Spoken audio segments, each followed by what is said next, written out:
எல்லாருக்கும் வணக்கம். ஸோ இப்போ நம்ம பார்க்க போகிற டாபிக் வந்து பிரைடான் சைக்கிளில் ப்ராப்ளம் வந்து சால்வ் பண்ண போகிறோம். ஸோ ஃபஸ்ட்டு நீங்கள் பிவி டயக்ராம் வந்து பிரைடான் சைக்கிளுக்கு ட்ரா பண்ணிக்கோங்க, ஓகேங்களா? ஸோ அதுக்கப்புறம் கொஷினை ரீட் பண்ணுவோம். So a gas turbine working on air standard Brayton cycle, the initial condition of air is 25 degree Celsius and 1 bar. ஓகேங்களா? So initial condition of air வந்து டெம்பரேச்சரும் ப்ரெஷரும் கொடுத்துருக்காங்க. ஸோ இனிஷியல் கண்டிஷன் அந்த ஒன்று தான் இனிஷியல் கண்டிஷன். ஸோ இந்த இடத்துல pressure P1 and temperature T1, ஓகேங்களா? ஸோ அந்த வேல்யூ தான் கொடுத்துருக்காங்க. அப்போ T1 வந்து 25 டிகிரி செல்சியஸ், ஓகேங்களா? ஸோ 273 ஆட் பண்ணிங்க அப்படின்னா நமக்கு எவ்வளோ வரும்? 298 கெல்வின். ஸோ டிகிரி செல்சியஸ் கெல்வினா என்ன பண்ணிக்கோங்க, மாற்றிக்கோங்க. அதுக்கப்புறம் pressure 1 bar. So P1 that is equal to, so 1 bar பார்ல இருக்கட்டும்.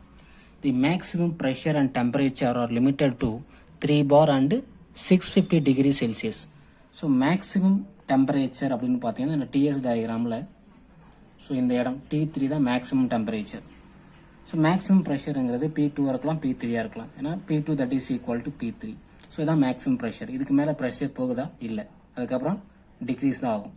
இப்போ மேக்ஸிமம் ப்ரெஷருங்கிறது P3, மேக்ஸிமம் டெம்பரேச்சருங்கிறது T3. ஏன்னா இங்கே ஹீட் ஆட் பண்ணும்போது என்ன ஆகும் அப்படின்னு பார்த்தீங்கன்னா இங்கே தான் டெம்பரேச்சர் அதிகமாக இருக்கும், T2லேருந்து T3க்கு. ஸோ அதை டிஎஸ் டயக்ராமில் பார்த்தா உங்களுக்கு கிளியராக புரியும். ஸோ எவ்வளோ கொடுத்துருக்காங்க? 3 bar ப்ரெஷர் வந்து 3 bar and temperature is 650 degree Celsius. 273 என்ன பண்ணுங்க, ஆட் பண்ணிங்க அப்படின்னா 923 கெல்வின். ஸோ டெம்பரேச்சர் வந்து 923 கெல்வின் கிடைக்குது. ஸோ அதுக்கப்புறம் பார்த்தீங்க அப்படின்னா டிட்டர்மைன் ஒர்க் டன். ஸோ என்ன கண்டுபிடிக்கணும்? ஸோ ஒர்க் டன் வந்து கண்டுபிடிக்கணும். First per KG of air அப்படிங்கும்போது எம் வந்து 1, ஓகேங்களா? மாஸ் வந்து 1 எடுத்துக்கணும். So cycle efficiency of Brayton cycle and turbine and compressor work. So turbine work and compressor work. So first efficiency Brayton cycle கண்டுபிடிக்கணும் அப்படின்னா so formula 1 divided by pressure ratio gamma minus 1 divided by gamma. இப்போ RP value நமக்கு என்ன பண்ணணும்? First தெரியணும். So ஆர்பிக்கு என்ன formula? Pressure ratio that is equal to, so maximum pressure 1 to 2 தான், ஓகேங்களா? ஸோ P2 அதிகமாக இருக்கும், P1 கம்மியாக இருக்கும். ஸோ இதான் ப்ரெஷர் ரேஷியோ. இதை வேறு எப்படி எழுதலாம்? P3 that is equal to P2. So அப்போ P2 P3ன்னு எழுதலாம், P1 P4ன்னு எழுதலாம். ஸோ இதான். அப்போ P2 P1 தெரிஞ்சால் நமக்கு என்ன பண்ணணும்? போதும். ஸோ அப்போ ஆர்பி இதில் பார்த்தீங்க அப்படின்னா ஸோ P2 இங்கே P3 கொடுத்துருக்காங்க இல்லையா, மேக்ஸிமம் ப்ரெஷர். அது எப்படி எழுதலாம்? P2. ஏன்னா ரெண்டுமே கான்ஸ்டன்ட் ப்ரெஷர் ப்ராசஸ் தானே, 2 to 3. அப்போ P3 that is equal to P2. அப்போ P2 வேல்யூ நமக்கு தெரிஞ்சிருச்சு, 3 bar. ஸோ P1 வந்து 1 bar. அப்போ 3. ஸோ பாருக்கு கேன்சல் ஆகிடும். That is no unit for pressure ratio. So ratio வந்து கண்டுபிடிச்சிட்டோம். ஆர்பி வேல்யூ வந்து 3ன்னு கிடச்சிருச்சு. இப்போ இதை என்ன பண்ணுறோம்? இந்த ஃபார்முலாவில் சப்ஸ்டிட் பண்ணுறோம். ஸோ 3 பவர் காமாவோட வேல்யூ 1.4, ஓகேங்களா? Minus 1 divided by 1.4.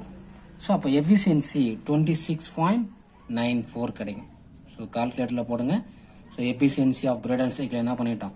Find out பண்ணியாச்சு. ஸோ அடுத்து நம்ம என்ன பண்ணோம் அப்படின்னு பார்த்தீங்கன்னா, ஸோ எஃபிஷியன்சி கண்டுபிடிச்சிட்டோம். அடுத்து ஒர்க் டன் வந்து நம்ம என்ன பண்ணோம்? ஃபைண்ட் அவுட் பண்ணோம். ஸோ ஒர்க் டனுக்கு என்ன ஃபார்முலா அப்படின்னு பார்த்தீங்கன்னா, ஸோ ஒர்க் டனுக்கு வந்து ஃபார்முலா பார்த்தீங்க அப்படின்னா heat supplied minus heat rejected divide by heat supplied. So இன்னொரு மாதிரி எப்படி எழுதணும்னு பார்த்தீங்கன்னா turbine work minus compressor work divide by heat supplied. So இங்கே ஏற்கனவே பிவி டயக்ராம் என்ன பண்ணியிருக்கேன்? வரைஞ்சிருக்கேன். ஸோ இந்த இடத்துல 2 to 3 தான் ஹீட் சப்ளைடு, 4 to 1 வந்து ஹீட் ரிஜெக்ஷன். ஸோ அதுக்கு என்ன formula? QS that is equal to mCp, specific heat at constant pressure. So இங்கே டெம்பரேச்சர் மேக்ஸிமம் வந்து T3, கம்மியான டெம்பரேச்சர் வந்து T2, temperature difference. So heat rejection இந்த இடம் 4 to 1. So mCp. ஸோ இங்கே தான் இங்கேருந்து இங்கே ஹீட் ரிஜெக்ட் பண்ணுறதால T4 அதிகமாக இருக்கும், T1 கம்மியாக இருக்கும், ஓகேங்களா?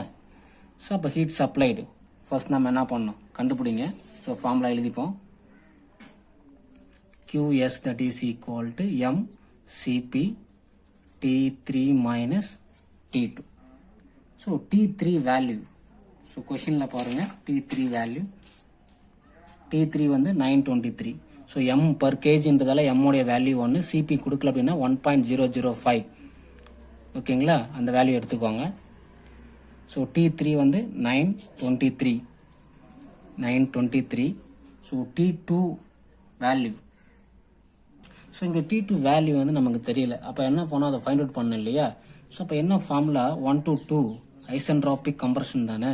So T2 divided by T1 that is equal to P2 divided by P1 gamma -1 divided by காமான்னு எழுதலாம். ஓகேங்களா, அப்போ P2 வேல்யூ, ஸோ 3 பார், கொஷினில் 3 பார் இருக்குது. P1 வந்து 1 பார் ஆர் ப்ரெஷர் ரேஷியோன்னு கூட எழுதலாம். ஸோ காமா வந்து வேல்யூ 1.4 -1 divided by 1.4. ஸோ இதை போட்டிங்கன்னா உங்களுக்கு T2 வேல்யூ எவ்வளோ கிடைக்குதுன்னா 407.88. 407.88 கெல்வின். இந்த T1 இன்ட்டு T1 இல்லையா, T1 எவ்வளோ கொடுத்துருக்காங்க, 298. ஸோ அப்போ T2 வேல்யூ என்ன பண்ணியாச்சு, நமக்கு ஃபைண்ட் அவுட் பண்ணிட்டோம். ஸோ இந்த வேல்யூ இங்கே போடுங்க, 407.88. அப்போ ஹீட் சப்ளைடு வந்து 517.69 kilojoule per kilogram. So QS value தெரிஞ்சிச்சு. அதுக்கப்புறம் heat rejection MCP T4 minus T1. So இதில் T4 வேல்யூ தெரியாது. ஸோ அப்போ T4 ப்ராசஸ் 3 to 4 இருக்குல்லையே, ஐசென்ட்ரோபிக் எக்ஸ்பேன்ஷன். ஸோ அதுக்கு எப்படி எழுதலாம் அப்படின்னு பார்த்தீங்கன்னா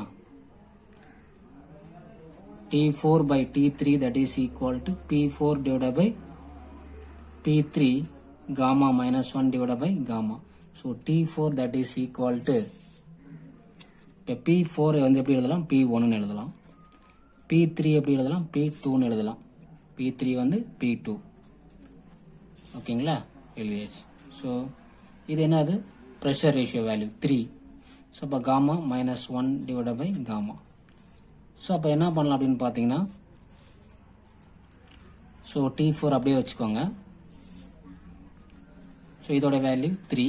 so power 1.4 -1 divided by 4 into T3 value நம்ம என்ன ஃபைண்ட் அவுட் பண்ணியிருக்கோம், 923. ஸோ அது கிவன் டேட்டாலே கொடுத்துருக்காங்க 923ன்னு சொல்லிட்டு. ஸோ இப்போ இது எல்லாத்தையும் நம்ம கால்குலேட்டரில் போட்டோம் அப்படின்னா T4 வேல்யூ வந்து நமக்கு 674.34.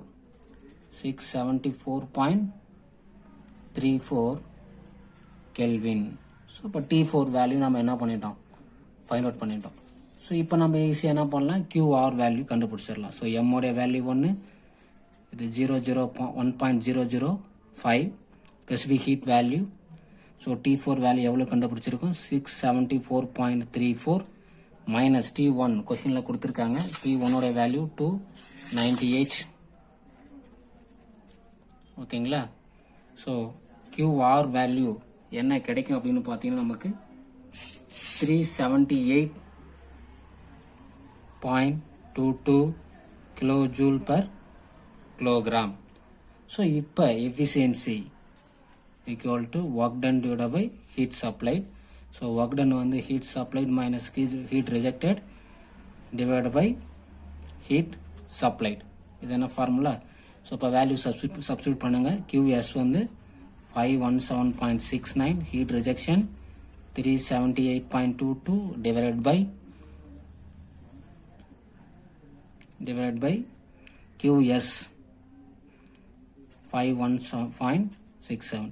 ஸோ இதை நம்ம கால்குலேட்டரில் போட்டால் நமக்கு சேம் வேல்யூ தான் கிடைக்கும், 26.94.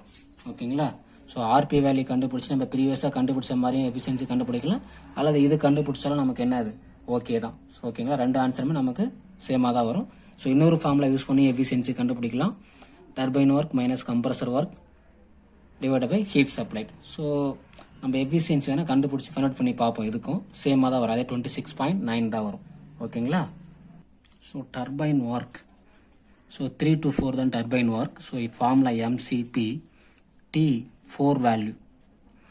So maximum temperature T3. So T3 minus T2. So T4. So எம்மோடைய value 1, CP value 1.005. So T3 value என்ன அப்படின்னு பார்த்தீங்கன்னா 923 கொஷினில் கொடுத்துருக்காங்க. ஸோ T4 என்ன ஃபைண்ட் அவுட் பண்ணோம், 674 674.34. 674.34. ஸோ அப்போ டர்பைன் ஒர்க்கு என்ன ஆன்சர் வரும் அப்படின்னு பார்த்தீங்கன்னா 249.9 249.9 கிலோஜூல் பர் கிலோகிராம். ஸோ அடுத்து compressor work. So 1 to 2 compressor work. So MCP T2 minus T1. So M உடைய வேல்யூ 1, இது வந்து CP 1.005. So T2 value 407.88. T1 so T1 கொஸ்டின்லேயே கொடுத்துருப்பாங்க. ஸோ 298. ஸோ இது கேல்குலேட்டரில் போட்டிங்க அப்படின்னா டர்பைன் ஒர்க் வந்து உங்களுக்கு 110.42 கிலோஜூல் பர் கிலோகிராம். ஸோ அங்கே நமக்கு so turbine work WT minus WC divide by QS, இது எஃபிஷியன்சிக்குன்னு ஒரு ஃபார்முலா. ஸோ இந்த வேல்யூ சப்ஸ்டிட் பண்ணுறேன். Turbine work 249, compressor work 110.42, heat supplied வந்து 517.69. ஓகேங்களா? ஸோ இதை கேல்குலேட்டரில் போடுவோம். So 249.9 minus 1.42 divided by 517.69 into 100, 26.94. Same answer வருது இல்லைங்களா? ஸோ எப்படி வேணால் நம்ம என்ன பண்ணலாம், எபிசியன்ஸ் வந்து இந்த 3 ஃபார்முலா யூஸ் பண்ணி நம்ம என்ன பண்ணலாம், ஃபைண்ட் அவுட் பண்ணலாம். ஓகேங்களா? தேங்க்யூ.